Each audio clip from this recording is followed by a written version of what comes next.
تھوڑی سی دیر میں مجرم بنا دیا جاتا ہے. بہت واقعات ہم نے دیکھے ہیں. تو بری صحبت بھی اثر کرتی ہے اور اچھی صحبت بھی اثر کرتی ہے. اچھے لوگوں کی صحبت میں بیٹھنا، اچھے لوگوں کے پاس بیٹھنا، یہ اچھا بنا دیتی ہے بندے کو. کسی اچھے انسان کے پاس بیٹھ گئے، اس کی صحبت میں بیٹھ گئے، اس کے مصاحب بن گئے، اللہ تعالیٰ اس کے پاس بیٹھنے سے ہی زندگی بدل دیں گے. ایسے واقعات بہت ہیں کہ اللہ کے پیارے بندوں کے پاس بیٹھا، اللہ نے اسی پر زندگی بدل دی. عبادت 1000 سال کی فعل ہو سکتی ہے، لیکن کسی اچھے انسان کے پاس بیٹھنے سے، اللہ کے نیک بندے کے پاس بیٹھنے سے تھوڑی سی دیر بیٹھ جائے، اللہ تعالیٰ اس کو بہت اجر عطا فرماتے ہیں. ایک فقیر نے کہا اللہ کے ولی نے کہ اگر کوئی شخص کسی اللہ کے ولی اور نیک بندے کے پاس چند منٹ بیٹھ جائے تو 100 سال کی مخلصانہ عبادت سے بہتر ہے. تو جلسوں کی برکت سے وہ لوگ یہاں آتے ہیں، علماء آتے ہیں، صالحین آتے ہیں.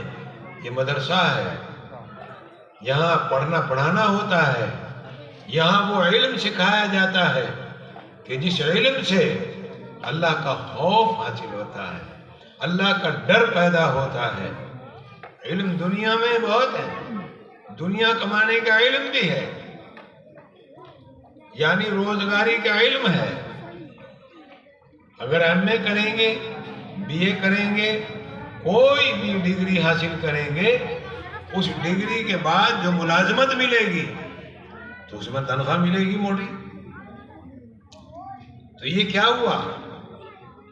یہ روزگاری کا علم ہے، کوئی برا نہیں ہے، اس کو برا نہیں کہہ سکتے. اب کیسے نہیں کہہ سکتے؟ ایک بچہ موٹر سائیکل کسی مکینک کی دکان پہ چلا جائے، پڑھا ہوا نہ ہو، 2-4 جماعت پڑھ لی، بھاگ لیا اسکول سے، پڑھائی نہیں.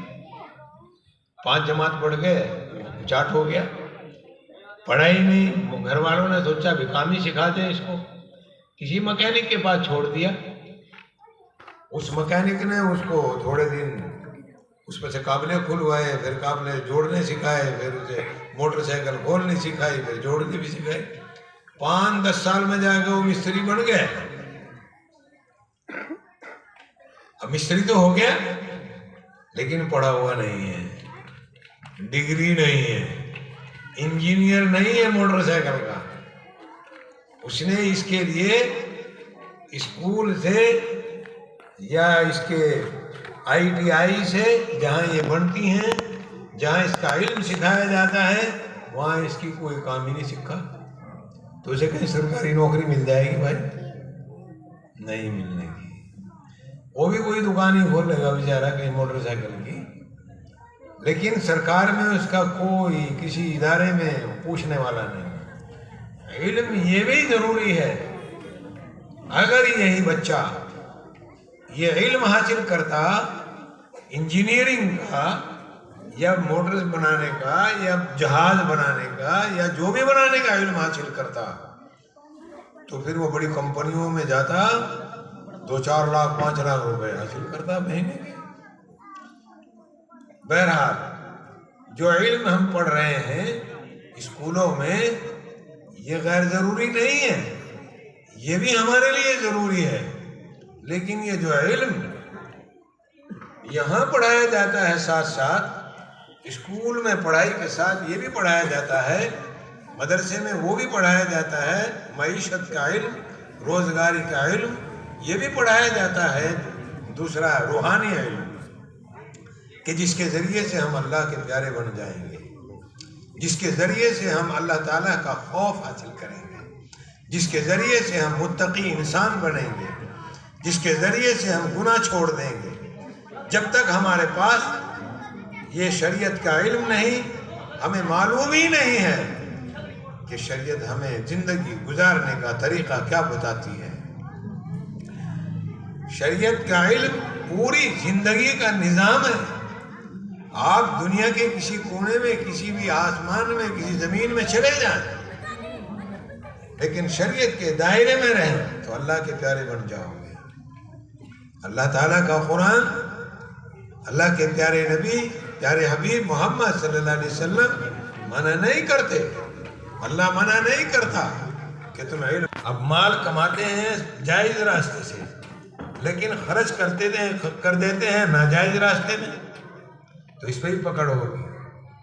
مال بے شک اپنی محنت سے ہمیں کمایا ہے، لیکن دیا اللہ نے، مالک اس کا بھی اللہ ہی ہے. اللہ تعالیٰ نے قرآن میں مال خرچ کرنے کا طریقہ بتلایا. بہرحال قرآن وہ علم ہے کہ جس کے ذریعے ہم اللہ سے ڈرنے والے ہوں گے. کیا دلیل ہے؟ انما یخشی اللہ من عبادہ العلماء، بے شک اللہ سے ڈرنے والے لوگ علماء ہی ہوتے ہیں. کون علماء؟ جنہوں نے انبیاء کی تعلیم حاصل کری، جنہوں نے نبیوں والی تعلیم حاصل کر کے انبیاء کے وارث بنے، وہ یہ پڑھایا جاتا ہے. اتنا ضروری ہے، اس کے بغیر اللہ سے تعلق جوڑنا مشکل ہو جاتا ہے. کیوں؟ کہ جائز ناجائز کا پتہ نہیں، پاکی ناپاکی کا پتہ نہیں، حرام حلال کا پتہ نہیں. یہ جب پتہ ہی نہیں تو زندگی گزرے گی کیسے؟ تو یہ زندگی کا قانون ہے. قرآن وہ علم ہے، حدیث وہ علم ہے، اور علم اسی کو کہتے ہیں صحیح معنی میں جو بندے کو اللہ سے جوڑ دے. اگر علم کی صحیح معنی آپ معلوم کریں گے تو علم اس کو کہا جائے گا کہ جو اللہ سے جوڑ دے. اللہ سے کیسے جڑے گا بندہ؟ کہ جب گناہ نہیں کرے گا، اللہ کی نافرمانی نہیں کرے گا، پاپ نہیں کرے گا، ظلم نہیں کرے گا. جب یہ تعلیم حاصل کرے گا اللہ کے قرآن کی، پھر یہ چوری نہیں کرے گا، پھر یہ ملاوٹ نہیں کرے گا، پھر یہ جھوٹ نہیں بولے گا، پھر یہ غیبت نہیں کرے گا، پھر یہ کسی پہ ظلم نہیں کرے گا، پھر یہ اپنے پڑوسی کا خیال رکھے گا. ہندو ہو، مسلم، سکھ ہو، عیسائی، اس کو حکم دے گا قرآن کہ سب کے ساتھ بھلائی کا معاملہ کر، ظلم نہ کر، کسی کا حق مت مار، کسی کو تکلیف مت دے. قرآن ہمیں راستہ دکھائے گا کہ زندگی گزارنی کیسی ہوتی ہے.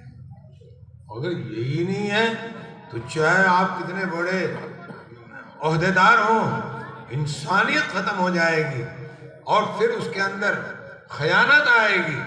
کتنے دیکھ نہیں رہے کہ دنیا کا کیا حال ہو گیا ہے، کتنی برائیاں سڑاہٹ دنیا میں پھیلی ہوئی ہے. وجہ کیا ہے؟ کہ اللہ کے قرآن سے، اس کے حکم سے دور ہے. رب العالمین نے یہ قرآن اسی لیے اتارا ہے کہ میرے بندے اس کے مطابق زندگی گزاریں گے. اگر جب بندہ اللہ کا خوف دل میں رکھے گا تو پھر دیکھنا ہے اس کو، انسان کے ساتھ تو کیا معاملہ غلط کر سکتا ہے، باہر کسی کے ساتھ معاملہ غلط نہیں کر سکتا، اپنے گھر میں معاملہ غلط نہیں کر سکتا، اپنے بیوی بچوں کے ساتھ معاملہ غلط نہیں کر سکتا.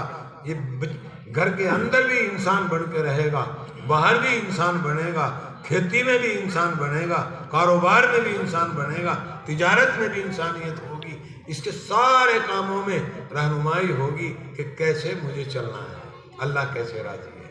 خالی یہ نہیں کہ بھئی ہم نے تسبیح ہاتھ میں لے لی، 5 وقت کی نماز پنجگانہ پڑھنا. اللہ تعالیٰ اس نماز کی برکت سے برائیوں سے ہٹا دیتا ہے بندے کو. اللہ ہماری نماز کو نماز بنا دے.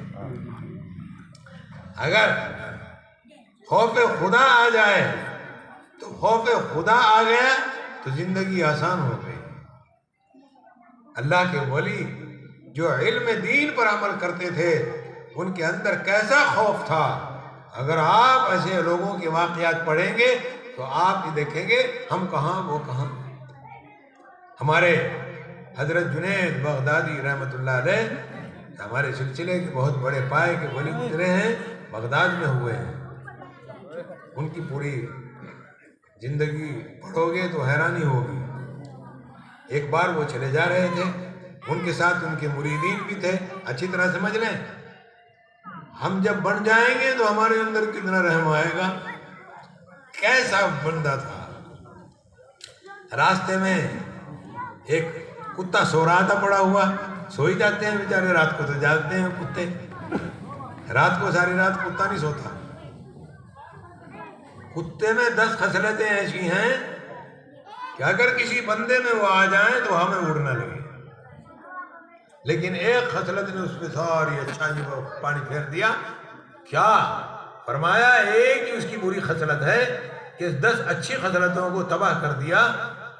وہ ایک بری خصلت کیا ہے کہ کتا کتے کا دشمن ہے. کہاں اس کی ساری اچھائیاں ختم ہو گئی بیچارے.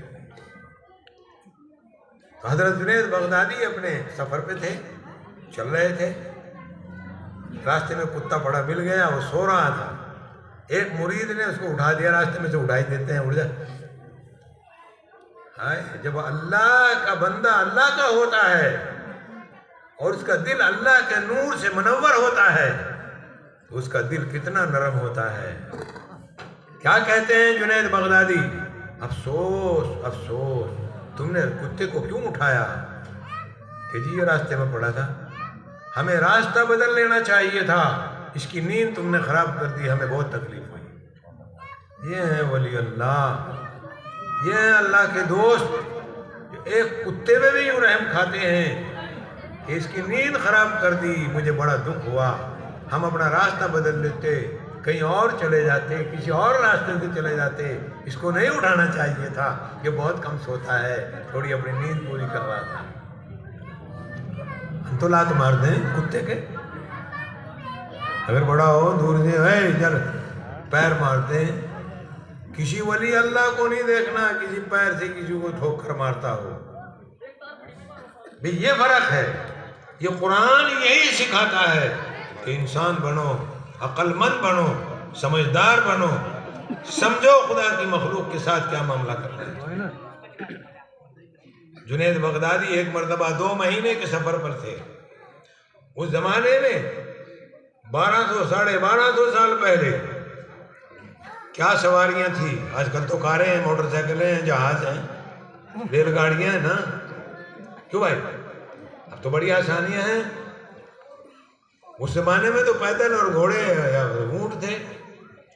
خیر آپ نے سفر کیا, تبلیغی سفر تھا, دعوت کا.